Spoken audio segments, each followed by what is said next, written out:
Nafs менен күрөшүү ayyuhal ulama, ayyuhat talaba эки түрлүү болот.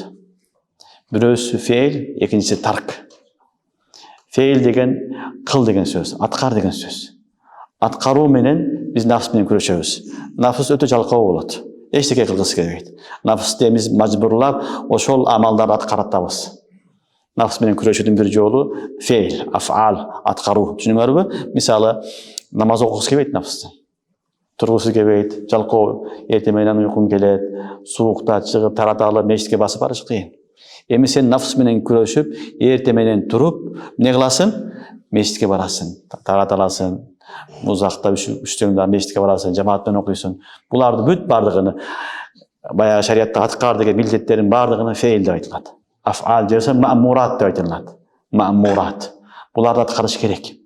Ким муттақи болом, Алланын досу болом, такыбалуу адам болом десе, сөзсүз түрдө Алланын буйруктарын биринчи орунда аткарыш керек. Буйрукту аткарбаган адам Алланын досу боло албайт, муттақи боло албайт. Кээ бир адамдар бар, менин жүрөгүм таза дейт. Мен урлук кылбайм, жалган сүйлөбөйм, гыйбат кылбайм, бирөөнүн акысына кирбейм, жебейм, намаз окубасам деле жүрөгүм таза дейт. Жок, сен жүрөгүң таза эмес.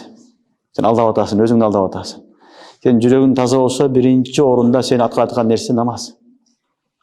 Намазсыз эч ким бактыруу боло албайт. Намазсыз сен муттақи боло албайсың. Ошон үчүн биринчи маселе нафс менен күрөшүү, шариатта кыл деген нерселерди, аткар деген нерселерди, милдеттерибизди аткарышыбыз керек.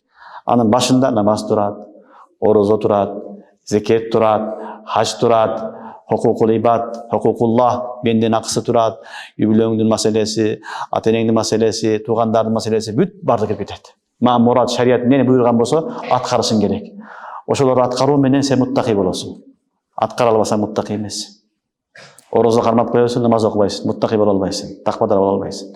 Орозо кармайсың, намаз окуйсуң, зекет бербейсиң, муттақи боло албайсың. Хажга барбайсың, муттақи боло албайсың. Ошон үчүн биринчи орунда Аллах фарз кылган милдеттерди аткарышыбыз зарыл. Экинчиси манхият, тарк деп айтылат муну. Манхият, нафс менен күрөшүү. Экинчиси нафска каршы күрөшүү. Бир түрү эмне экен? Нафсты тыюу. Нафс каалаган нерседен аны тыюу. Нафс харам жегиси келет, нафс шахваты каалап атат, нафс урлук кылгысы келип атат, гыйбат кылгысы келип атат, жалган сүйлөгүсү келип атат, жалгандан касам ичкиси келип атат, жалган нерселерди кылган келип атат, бүт бардыгын каалап атат. Ушулардын бардыгынан нафсын тыясың. Нафсын тыясың. Демек, нафс менен күрөшүүнүн эки тарафы бар, эки жолу бар. Шариат аткар деген милдеттерди аткаруу, шариат тыйгандардын өзүн тыюу. Мына ушул эки нерседен келип чыккан нерсе таква. Эки нерседен келип чыккан нерсе эмне экен? Таква ушул. Экөөнүн бирөөсү болуп, экинчиси болбосо таква болбойт ал. Мисалы, бир адам өзүнүн нафсын тыят, жалган сүйлөбөйт, жакшы, адептүү, акылактуу, урлук кылбайт, паракорлук кылбайт, рыба жебейт, башка кылбайт, бирок намаз окубайт. Орозо кармабайт, муттақи боло албайт. Муттақи Аллахтын досу, Аллахтын сүйүктүү пендеси болуш үчүн ушул нерселерди аткаруу өтө зарыл. Түшүнүңөрбү? Ошон үчүн нафс менен күрөшкөндө эки нерсе зарыл. Шариат милдеттүү кылган милдеттер аткарган милдеттүүбүз. Баарын аткарышыбыз керек. Ошондой эле шариат тыйган нерселерден тыюу.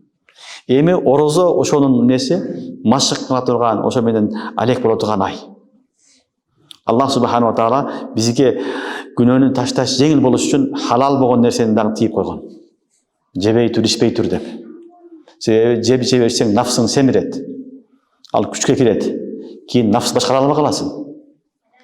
Адам баласы нафсы күчөйгөндөн кийин башкара албайсың. Ал тамырлап кеткенден кийин сага күч бербей калат. Шайтан дагы жабышат дагы экөө кошулуп отуруп сени эмне кылат? Акыры карып, ибадат кылбай, Аллахны тааныбай өтүп кетесиң. Не үчүн бүгүн адамдар намаз окуганга моюн бербейт, моюн жар бербейт, келбейт? Себеби нафсы семирип кеткен. Жүрөккө тамырлап кеткен.